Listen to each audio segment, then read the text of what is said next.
મંત્રી પદ છોડી નીકળ્યા. બધાની નજર હવે કૃષ્ણ ઉપર. જો કૃષ્ણ આવીને દુર્યોધનને સમજાવે ને તો કદાચ આ સમાધાન થઈ જાય. દ્વારકા સમાચાર મળે છે, ભગવાન રથ તૈયાર કરી જાય છે હસ્તિનાપુરની અંદર. હસ્તિનાપુરના બધા માણસોને ખબર પડી કૃષ્ણ આવવાના છે.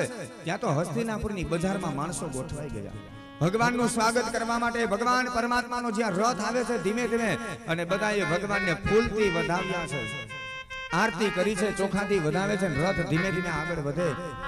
એક ખૂણામાં વિદુર ને વિદુર પત્ની ઉભા ઉભા રડે છે. અને સુલભા દેવી ત્યારે કહે છે વિદુરજીને કે સ્વામીનાથ, ભગવાન આપણી ઘરે આવશે, ભોજન કરશે. વિદુર રડી પડી અને કહ્યું કે દેવી, આ ભૂલ ક્યારેય ન કરતા. આ કઈ નંદ અને યશોદાનો દીકરો નથી. હવે તો રાજાધિરાજ મહારાજ દ્વારકાધીશ છે, અને આપણે અહીંયા આવશે ને તો આપણે એનું કઈ સ્વાગત ન કરી શકીએ. તમે તો આવવાની વાત કરો, જમવાની વાત કરો છો. અહીંથી નીકળે ને ખાલી આપણી ઉપર નજર પડશે ને તોય મારું કલ્યાણ થઈ જાય. એ મને બોલાવશે કે નહીં બોલાવે, હું તો આવો વિચાર કરું છું.